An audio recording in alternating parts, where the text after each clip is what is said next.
Manos que curan. Bárbara Ann Brennan, parte 27. Capítulo 27. ¿Cómo se desarrolla un sanador? Convertirse en sanador es un proceso altamente individualizado y de índole personal. No existen reglas establecidas sobre la forma en que se produce. La vida de cada cual es exclusiva. Nadie puede conferir a otro el poder curativo, es algo que crece desde el interior de uno mismo.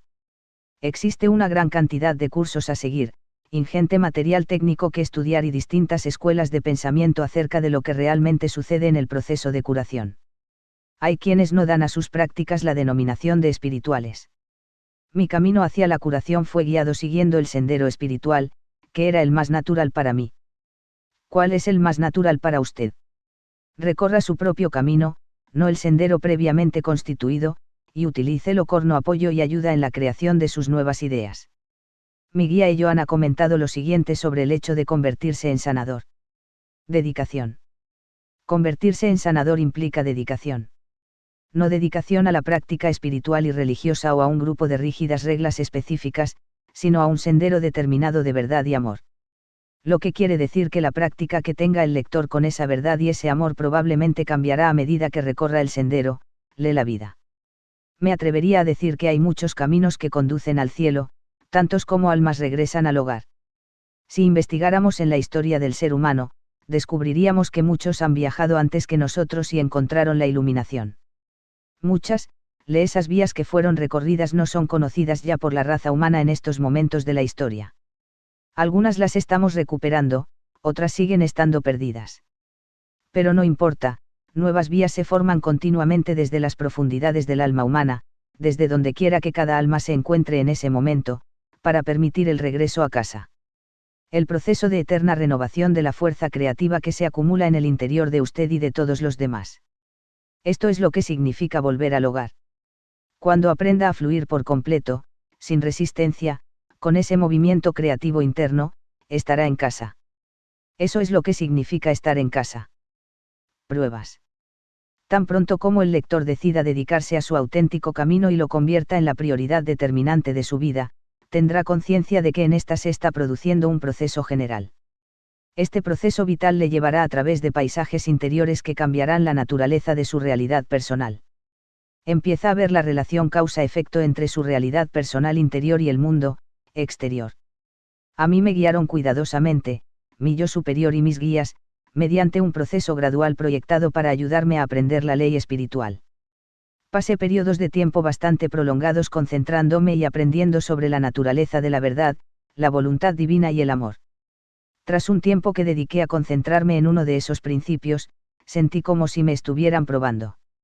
Me encontraba continuamente en situaciones en las que era difícil mantenerse próximo a la verdad, el amor o la voluntad divina. En ocasiones me parecía que mis guías, los ángeles de Dios, me estaban probando, y apenas podía hacer algo al respecto. Legado el momento, pude ver que estas pruebas habían sido proyectadas, con mi plena aprobación, por una conciencia muy superior a la mía. Yo formo parte de esa conciencia. En última instancia, por tanto, soy yo quien proyecta las pruebas. El pequeño, ego yo, generalmente no desea participar. Lo primero que deberá afrontar, después de haberse comprometido con su camino, es su miedo. ¿Cómo vencer el miedo? El miedo es la emoción asociada con la desconexión de la realidad superior. Miedo es la emoción de la separación. Miedo es lo opuesto al amor, que se conecta con la unidad de todas las cosas. Ejercicio para averiguar los propios miedos. Pregúntese a sí mismo, ¿cuál es mi miedo más cerval en este momento de mi vida? ¿En qué supuestos de la realidad está basado ese miedo? ¿Qué tiene de terrible, en realidad, ese hecho? Cualquier cosa que intente usted evitar está relacionada con su miedo a sentir las emociones implicadas. ¿Qué son? En lo más profundo de su ser hay un lugar en el que sabe que puede enfrentarse a cualquier cosa y soportarla. Si mira a su interior, sentirá la demanda de no tener que experimentar aquello que le atemoriza. Sin embargo, si cede y se rinde a su chispa divina, verá que probablemente tendrá que afrontarlo. A medida que pase por la temida experiencia, el miedo se transformará en amorosa comprensión. En ello se incluye la experiencia de morir, porque, como dice Emmanuel, no se trata de destruir el miedo, sino de conocer su naturaleza y contemplarlo como una fuerza menos poderosa que el poder del amor. Es ilusión. El miedo. No es más que mirarse al espejo y hacerse muecas a uno mismo. Cuando miro atrás, a mi sendero, puedo ver claras pautas de desarrollo. No tenía tanta conciencia de la pauta superior cuando sucedió. Me pasé la mayor parte del tiempo siendo consciente de los problemas que se presentaban en cada momento. La verdad. Cuando me trasladé al Fantasy Patchwork Center y empecé a practicar el patchwork, en forma de sesiones privadas, en grupos y participando como miembro de una comunidad espiritual, me encontré enfrentada inmediatamente con la cuestión de la verdad. ¿Estaba diciendo la verdad, o me estaba autoconvenciendo de una realidad determinada para mi conveniencia? Me quedé sorprendida ante la forma en que me racionalizaba a mí misma en la creencia de las cosas para dar validez a mi comportamiento y explicar las desagradables experiencias de mi vida. Mi defensa principal consistía en echar la culpa a alguien. ¿Hasta qué extremo lo hace usted? Busque las formas sutiles, no las evidentes. Lentamente, después de examinar su comportamiento, comprobará que causa y efecto actúan de formas mucho más claras de lo que creía, y que, en realidad, usted está creando esas experiencias negativas de una u otra forma. Esto es algo difícil de afrontar. Hallará, enterrado bajo tales creaciones dolorosas, un propósito de vivir realmente su vida de ese modo. Es lo que se denomina propósito negativo. El mío estaba basado en dos cosas: una era un sistema de creencias por el que pensaba que la vida es básicamente dura, trabajosa y dolorosa. Este sistema de creencias no es general, sino muy específico de cada persona. Ejercicio para averiguar las propias creencias negativas. Rellene, por ejemplo, los espacios en blanco de las siguientes frases. Todos los hombres son. Todas las mujeres son. En una relación me sentiré herido de las siguientes maneras. Quizá enfermaré y moriré de. Me dañarán de las siguientes maneras. Perderé. Si no. El otro elemento en el que se basaba mi propósito negativo era el placer negativo, es decir, realmente disfrutaba con las experiencias negativas. Cuidado, lo se engañe a sí mismo, por muchas sesiones de trabajo a las que haya asistido y por mucho que haya trabajado en sí mismo, contestar a esas preguntas le será beneficioso. Todos tenemos esas pautas, aunque puede que ahora no sean tan evidentes como lo fueron antes. Todo el mundo hace esto en determinado nivel de su personalidad. Por ejemplo, al echar a otro la culpa de sus problemas, a la madre, al padre, a la mujer o al marido, usted tiene el placer de ser el bueno, mientras que los demás son los malos. El placer negativo tiene muchas formas y variaciones. Realmente, usted puede sentir el placer de que le lastimen, de estar enfermo o de ser un perdedor. La mayoría de nosotros repetimos las pautas de ser víctimas porque, como tales, recibimos siempre una ganancia secundaria. Para explicar por qué no hemos triunfado, simulamos ser los buenos y creemos que habríamos podido lograr el éxito en nuestras vidas de no haberse interpuesto alguien para enredarlo todo. Escúchese a sí mismo complaciéndose por no poder hacer algo. Frases como, yo quería hacerlo, pero mi madre / padre / mujer / marido no me dejaron, o, me dolía mucho la espalda, o, no tuve tiempo porque tenía mucho trabajo, son excusas que contienen gran cantidad de placer negativo. Escúchese a sí mismo la próxima vez que explique por qué no ha hecho algo. Está siendo sincero. ¿Por qué nosotros, los seres humanos, nos comportamos de este modo? Echemos un vistazo a la etiología del placer negativo. El placer negativo es la deformación del placer natural o positivo. El placer negativo se basa en la separación. El placer positivo, por contra, está basado en la unidad, no le separa a usted de los demás en forma alguna. El placer positivo procede de su centro o núcleo, fluye desde lo más profundo de su interior y busca la creación. Fluye con movimiento y energía placenteros. El placer negativo se crea cuando el impulso creativo original que fluye desde el núcleo con movimiento y energía se deforma o desvía y se bloquea parcialmente de algún modo. Esto sucede sobre todo en las primeras experiencias infantiles que cristalizan en nuestras personalidades. Por ejemplo, si un niño trata de alcanzar el rojo brillante del quemador de la cocina y su madre le golpea la mano para evitar que se queme, el impulso placentero queda interrumpido. El niño llora. La unión de dolor y placer empieza de una forma tan simple como esta. Se dan muchas otras vivencias bastante más complicadas en la niñez que relacionan la experiencia negativa con el placer. Constantemente nos dicen que no podemos ser quienes somos, que no podemos dejar que fluya nuestra fuerza vital. Nuestra elección consiste en optar por el placer negativo, ya que está relacionado con el impulso vital original. Seguimos sintiendo el impulso vital. Incluso si el placer es negativo, sigue siendo vida, es mejor la ausencia de movimiento y energía, que es la muerte. Nuestro impulso placentero deformado se hace habitual a medida que crecemos. En cierto sentido, cada vez que deformamos nuestro impulso placentero y no nos permitimos ser quienes somos, morimos un poco. El proceso de purificación entonces consiste en renacer de cada una de esas pequeñas muertes y recuperar el fluido placer de la energía, el movimiento y la conciencia que mejoran nuestra fuerza creativa. Los 2 primeros años que viví en el Fantasia Patchwork Center los pasé siendo meticulosamente sincera conmigo misma, hallando y apartando el placer negativo del positivo, averiguando cómo había creado las experiencias negativas en mi vida y por qué. Busqué las creencias o concepciones erróneas en las que se basaban mis acciones. Si el lector hace lo propio, su perspectiva de la realidad cambiará por completo, como me sucedió a mí. Sí, en definitiva, es usted responsable de la creación de experiencias negativas en su vida, puede cambiar y crear las positivas. Le dará resultado. A mí me sirvió para que mis viejos problemas empezaran a despejarse. La voluntad divina. Después de 2 años de concentrarme principalmente en vivir ateniéndome a la verdad en la mayor medida posible, percibí que estaba teniendo dificultades con mi voluntad. La forma en la que la utilizaba estaba creando problemas en mi vida, que era muy inestable. Quería cambiar mis decisiones sobre las cosas. Encontré en mi interior muchos niveles de deseo y de voluntad. Todos los tenemos. Proceden del yo y se encuentran frecuentemente en la voluntad del niño, el adolescente o el adulto joven que llevamos dentro. La mayoría de estas voluntades son bastante exigentes. Nuestras voluntades necesitan crecer. Muy dentro de nosotros existe una chispa de la voluntad divina, de la voluntad de Dios. Muchas personas experimentan la voluntad divina como algo externo a ellas. Ello quiere decir que tienen que encontrar siempre a alguien que les diga lo que deben hacer, lo cual produce una sensación de inutilidad. He podido comprobar que dentro de cada ser humano existe una chispa de voluntad divina. Es imprescindible concederse a uno mismo tiempo para buscarla en su interior hasta que la encuentre. De todos modos, ¿qué significa seguir la voluntad de Dios? Ciertamente, no se trata de seguirla en los términos en los que la define una autoridad externa. Decidí averiguarlo. Me di cuenta de que era preciso alinear todas las pequeñas voluntades interiores con la chispa de la voluntad divina interior.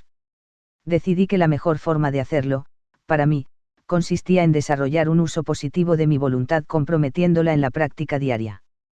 Encontré un hermoso compromiso en Guía Lectores, instrucciones que llegaron a través del canal de Eva Pierracos, 1957 a 1980, en las que está basado el patchwork. Decía así: me someto a la voluntad de Dios. Entrego mi corazón y mi alma a Dios. Merezco lo mejor de la vida. Sirvo a la mejor causa de la vida. Soy una manifestación divina de Dios. Cada día, varias veces al día, formulo este compromiso. Lo hice a diario durante 2 años, hasta que comprendí que era capaz de hallar con bastante facilidad la voluntad divina interior. Emmanuel dijo: tu voluntad y la voluntad de Dios son la misma cosa. Cuando algo te trae alegría y plenitud, es la voluntad de Dios que habla a través de tu propio corazón. Examine la forma en que usa su voluntad. ¿Cuánto debería amarse a sí mismo según los principios morales externos? ¿Con qué frecuencia atiende y sigue los deseos de su corazón? Al alinearse con su voluntad divina, el lector puede descubrir que ha llegado el momento de concentrarse, como hice yo, en el amor. El amor. Muchos de nosotros tenemos un punto de vista muy parcial sobre la naturaleza del amor. Durante los 2 años siguientes estuve concentrándome en proporcionar amor de cualquiera de las formas que me era posible y hallé muchos modos de amar. Todos ellos partían de principios tales como: me preocupa tu bienestar, honro tu alma y respeto tu luz, te apoyo y confío en tu integridad y tu luz como compañero de viaje a lo largo del camino de la vida. Así se empieza a aprender que dar es recibir. Lo más difícil es aprender a amarse a uno mismo. Si no es capaz de infundirse amor, ¿cómo puede darlo a otros? Amarse a sí mismo requiere práctica. Todos lo necesitamos. El amor hacia uno mismo ha de manifestarse de forma que no se traicione al propio yo. Procede de vivir con la propia verdad. Se trata de algo que hay que practicar. Describo a continuación un par de sencillos ejercicios que supondrán un reto para el lector. Piense en lo que le resulte más fácil amar, por ejemplo una florecilla, un árbol, un animal o una obra de arte. A continuación, concéntrese en ella y hágale ofrenda de su amor. Después de repetirlo varias veces, compruebe si puede ampliar un poco ese precioso amor hacia sí mismo. No cabe duda de que cualquier persona dotada con tan precioso don merece ser amada. Otro ejercicio consiste en sentarse frente al espejo durante 10 minutos y amar a la persona reflejada en él. No sea crítico con ella. Todos somos capaces de mirarnos en el espejo y descubrir hasta el más mínimo defecto. No debe caerse en tal error en este caso. En el ejercicio que le recomiendo solo están permitidos los cumplidos, lo positivo. Si quiere afrontar un auténtico reto, cada vez que se critique a sí mismo vuelva a empezar. Compruebe si es capaz de contener las críticas durante 10 minutos. La fe. Mirando hacia atrás, observo que al término de ese periodo de 6 años se han producido grandes cambios en mi interior. Durante mucho tiempo me sentí alineada con una profunda fe en la benigna abundancia del universo. Usted también puede hacerlo, si intenta desprenderse constantemente de su voluntad exigente y se alinea con la voluntad divina para hallar la verdad en toda situación y responder a ella con amor, desarrollará la fe en sí mismo, en la ley espiritual, en la unidad del universo, la fe en que cualquier acontecimiento de su vida puede ser un nuevo escalón hacia una mayor comprensión, amor y crecimiento y, en último término, la autopurificación hacia la luz de Dios. Fe significa mantener la propia verdad cuando todas las señales externas que nos llegan dicen que no podemos ser verdaderos, mientras que en nuestro fuero interno sabemos que lo somos. Esto no significa creer a ciegas, sino mantenerse alineado con el propio propósito de cobrar conciencia de la verdad y del amor y seguirlos en la mayor medida posible, aunque uno se sienta terriblemente mal.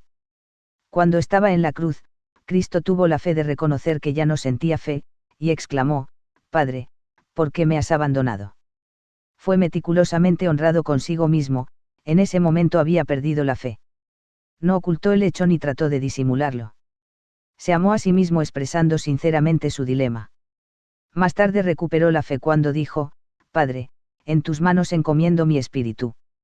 He conocido personas cuya vida espiritual pasa por diversas fases de fe. Al principio empiezan por comprender las conexiones causa-efecto.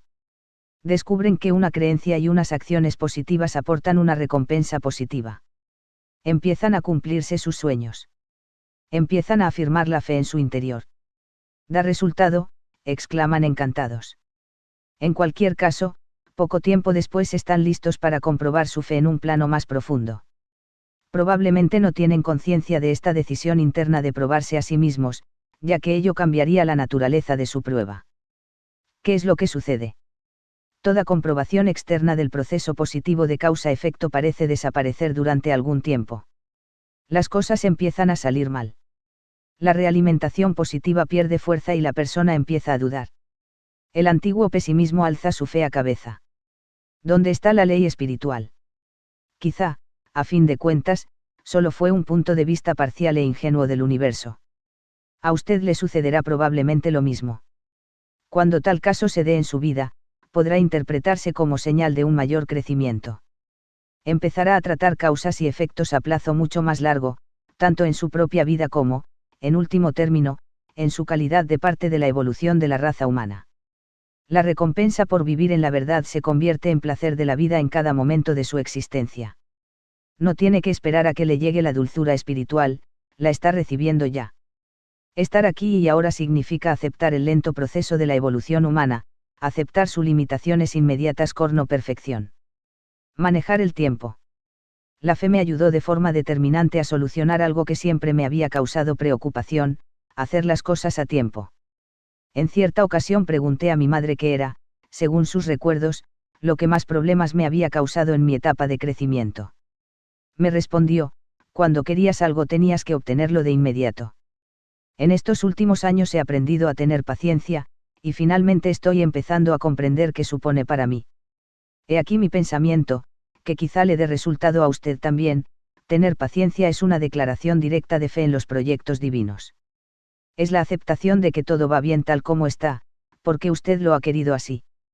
Significa, además, que puede cambiar lo que existe actualmente por medio de sus propios esfuerzos transformadores. Impaciencia, en último término, significa no creer que pueda hacer realidad lo que desea. Implica falta de fe en el propio yo y en los proyectos divinos. Manifestar lo que se desea en el plano físico cuesta tiempo. Para ayudarme a aceptar tal realidad, concebí la siguiente afirmación: quiero honrar mi compromiso de estar en el plano físico honrando el tiempo que me cuesta culminar mis actividades. La aparente lentitud entre causa y efecto incorporada en este plano tiene una razón de ser: tenemos que ser capaces de ver con claridad las conexiones causa-efecto en las relaciones que no entendemos. En último término, tales relaciones se establecen entre partes de nosotros mismos que aún no están unificadas. El poder. En cierto momento de mi formación como sanadora experimenté un repentino aumento del poder que fluía por mis manos. Se presentó con lo que, en mi opinión, era un nuevo grupo de guías. Estaba curando la infección del dedo de un pie de una paciente. Mantenía mis manos a unos 2,5 centímetros del pie, en una posición determinada que enviaría poderosos rayos de luz azul plateada a través del dedo enfermo. Al hacerlo, la paciente gritaba de dolor a causa del flujo energético aumentado. Cuando moví las manos de distinta manera, logré que surgiera de ellas una energía blanca nebulosa y suave, con lo que conseguí retirar el dolor. Los guías siguieron instruyéndome para que cambiara de uno a otro sistema. Me encontraba cansada, y cada 15 minutos, más o menos, los guías me indicaban que siguiera trabajando con aquella mujer. Parecía que la cosa era urgente. Los resultados de las pequeñas curaciones fueron poderosos, no hubo infección ni necesidad de operar. Me encontraba en éxtasis, y así se lo hice saber a mi maestra de curación. Le dije, fluía muchísimo poder a través de mí. A lo que me respondió, bueno, la cuestión es la siguiente: ¿deseas curar con amor o con poder? Decidí que no estaba preparada para que fluyera por mí tanto poder. Disfrutaba demasiado, quería decir algo como: caramba, fijaos en mí. Despedí a mis guías y no volví a trabajar con ellos hasta 2 años después. Para entonces ya estaba lista, había aprendido muchas cosas sobre el amor. Más tarde comprendí que habían sido los cirujanos espirituales del 5º nivel quienes habían estado trabajando conmigo. La fe basada en la verdad, en la voluntad divina y en el amor aporta poder. Poder que surge desde lo más profundo del individuo, de la chispa divina interior. Poder que surge al alinearse con esa chispa de vida, al conectar con ella y permitir que fluya. Viene desde el núcleo del individuo, o de lo que mi guía Joan denomina santidad de santidades. Tener poder significa estar sentado en el centro del propio ser. El poder aporta la capacidad para encontrarse ante el amor incondicional y practicarlo.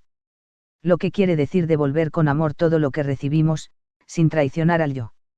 Ello solo se puede lograr amándose a uno mismo en primer lugar y permaneciendo en la verdad, lo que significa que hay que ser honrado con uno mismo y con lo que se siente, y asumir el compromiso de trasladarse a otro lugar de amor.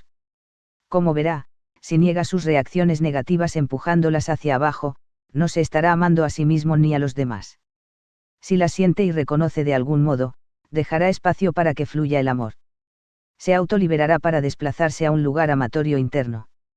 El amor sin condiciones permite la acción de la gracia en nuestras vidas. La gracia. Con las prácticas de la verdad, la voluntad divina y el amor que conducen a la fe, la cual conduce a su vez al poder, dejamos espacio libre para que la acción de la gracia llegue a nuestra vida. La gracia se recibe dejando salir la sabiduría divina y se experimenta como beatitud. Supone experimentar la unidad de todas las cosas y nuestra seguridad completa, suceda lo que suceda. Es el estado en el que se sabe que cada experiencia que tengamos, incluyendo las placenteras y las dolorosas, como la enfermedad o la muerte, no son más que lecciones que creamos para nosotros mismos a lo largo del sendero que nos conduce de vuelta a Dios. Es vivir en sincronía. Emmanuel ha dicho: el estado de gracia necesita al receptor para estar completo. Te sostiene la mano de Dios y eres totalmente amado. ¿Y cuándo se puede recibir ese amor? El circuito se completa. ¿Quién está curado? El sanador debe recordar que para lo que trabajamos es para curar el alma. Es importante que los sanadores entiendan la muerte en ese sentido y que traten a la persona total, no a su encarnación.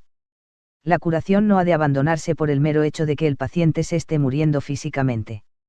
Cuando se trata de entender lo que hacemos como sanadores, es importante tener presentes dos cosas: en primer lugar, que existe un profundo significado en la experiencia de la enfermedad que tenga cada persona; en segundo lugar, que la muerte no implica fracaso, sino una probable curación.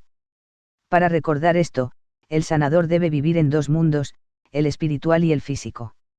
Solo estando centrado dentro de sí mismo y del universo podrá pasar por la experiencia de ser testigo ininterrumpido del profundo dolor que se halla tan extendido en la humanidad.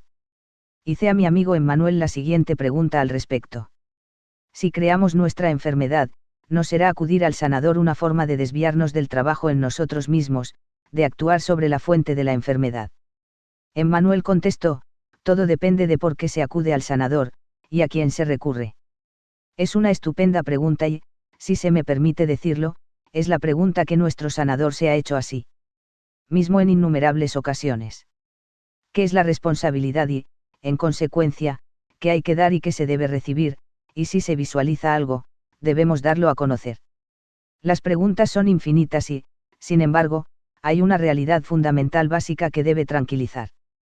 Cuando llega el momento de comprender que quizá exista otra forma de curar, ello quiere decir que se ha abierto la puerta, que la conciencia ha llegado más allá de lo físicamente manifestado por los médicos. Ahora bien, no estoy denigrando en modo alguno a la profesión médica. Los doctores hacen un excelente trabajo, algunos están guiados en gran medida, y no tienen reparos en admitirlo en privado. Hay otros que, aunque practiquen la profesión médica o cualquier otra para ganarse la vida, simplemente no tienen conciencia de determinadas cuestiones y, en ciertos casos, ya no podrán tenerla. Lo que no quiere decir que sean malintencionados, crueles, depravados o perversos, solo significa que no han llegado a tal área de conocimiento. Le incumbe a usted, lector, estar en disposición de bendecirles y seguir su propio camino en busca de alguien a quien considere más compatible con su conciencia, y todos sabemos cómo hacerlo. Al encontrar la llamada para pasar al área de la curación espiritual, no digo curación psíquica, sino curación espiritual, se produce la conciencia espiritual, y el sanador y los espíritus que están allí para trabajar con él le dan a usted la bienvenida. Ahora bien, frecuentemente no se produce la curación esperada. A menudo se produce, quizá, una identificación y un alivio de la incomodidad, pero no un milagro. ¿Qué quiere ello decir? Significa que en un determinado punto existe un límite para la conciencia. Significa que hay algo más que aprender, que hay algo más que saber. Porque cada cuerpo físico es un aula, y cada enfermedad, una lección. No en sentido punitivo, ya que el texto lo ha escrito uno mismo, es usted quien ha elegido su propio cuerpo para llevar con él toda la debilidad que, ciertamente, se puede decir que es genética, ya que su abuelo o su abuela tenían algo de ella. Pero recuerde que también a ellos los eligió usted. Por tanto, tiene que confiar en su cuerpo no solo en la enfermedad, sino especialmente en ella, por lo que le dice. Hay muchas formas de escuchar esto, y un sanador espiritual cualificado puede tener la máxima eficacia en este caso ayudándole a escuchar lo que su cuerpo le dice. Usted es, a decir verdad, uno de los que mejor puede entenderlo, ya que su cuerpo se ha formado dentro de su lenguaje y es a usted, directamente, a quien está hablando.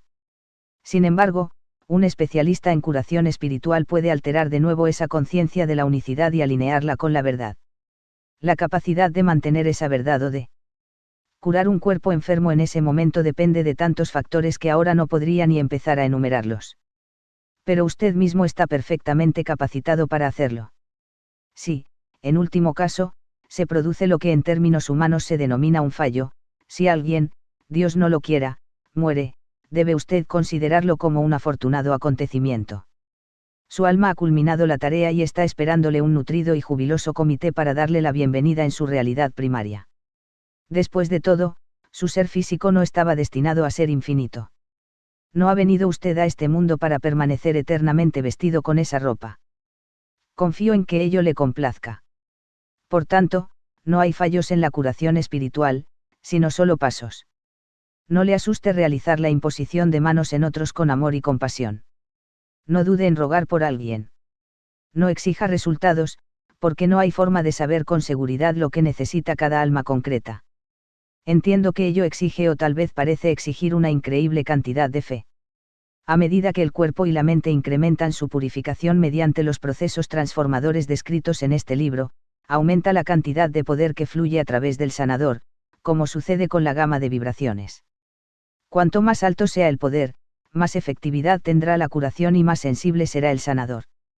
Cada vez que he recibido una nueva visión interior y poder, dicha visión llegó después de una prueba iniciada por mí misma.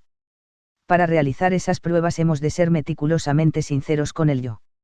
Es con las pequeñas autodesilusiones, en las que tratarnos de apartar la mirada del propósito o acciones del propio yo inferior, con las que traicionamos nuestra integridad y reducimos nuestro poder interior. Cada prueba está relacionada con las cuestiones que estemos tratando en nuestras vidas en un momento determinado, proyectamos nuestras propias pruebas de manera que, cuando hemos aprendido, nuestra preparación es incuestionable. Ejercicios para que el lector averigüe si está preparado para ser sanador. ¿Hasta qué punto soy sincero? ¿Qué tal uso mi voluntad en alineación con la voluntad universal? ¿Cómo utilizo mi poder? ¿Es bueno mi amor? ¿Hasta qué punto soy capaz de dar amor sin condiciones? Respeto la autoridad de aquellos a quienes he elegido para que aporten la autoridad necesaria para aprender de ellos. Puedo hacerlo sin traicionar mi propia autoridad interior. ¿Cómo traiciono mi integridad? ¿Qué es lo que anhelo? ¿Qué quiero crear en mi vida? ¿Cuáles son mis limitaciones como mujer, como hombre, como ser humano, como sanador? Respeto la integridad, el poder personal, la voluntad y las decisiones de mis pacientes. Me considero un canal que evoca el poder del interior del paciente de forma que se cure a sí mismo en último término. ¿Cuál es mi apuesta personal en lograr la curación de alguien? Considero la muerte como un fracaso. Ejercicios para considerar la naturaleza de la curación. ¿Qué es un sanador? ¿Qué es una curación? ¿Cuál es la finalidad principal de una curación? ¿En qué consiste practicar una curación? ¿Quién cura? ¿Quién es curado? Joan ha dicho recientemente, bien, querido lector, no haga un juicio sobre usted mismo a partir de las preguntas que anteceden. Todos recorremos un camino de purificación, y el amor es el mejor entre todos los agentes curativos. No se rechace a usted mismo diciendo que nunca podrá hacer todo esto. Puede y debe. Sencillamente, es cuestión de aceptar dónde está y quién es ahora, tan perfecto en sus imperfecciones. Nosotros, los que pertenecemos al mundo espiritual, tenemos un gran concepto de usted y le respetamos. Ha elegido convertirse en un ser físico con un gran don, no solo para usted mismo, sino también para el universo físicamente manifiesto. Sus cambios personales hacia la salud y la plenitud afectan a quienes le rodean, no solo a quienes mantienen una mayor intimidad con usted, sino a todos los seres sensibles de la faz de la tierra, de hecho a la tierra misma. Todos sois hijos de la tierra. Le pertenecéis, os pertenece. No lo olvidéis nunca, porque a medida que nos desplazamos hacia la conciencia planetaria os vais convirtiendo en líderes de esta gran aventura hacia la luz.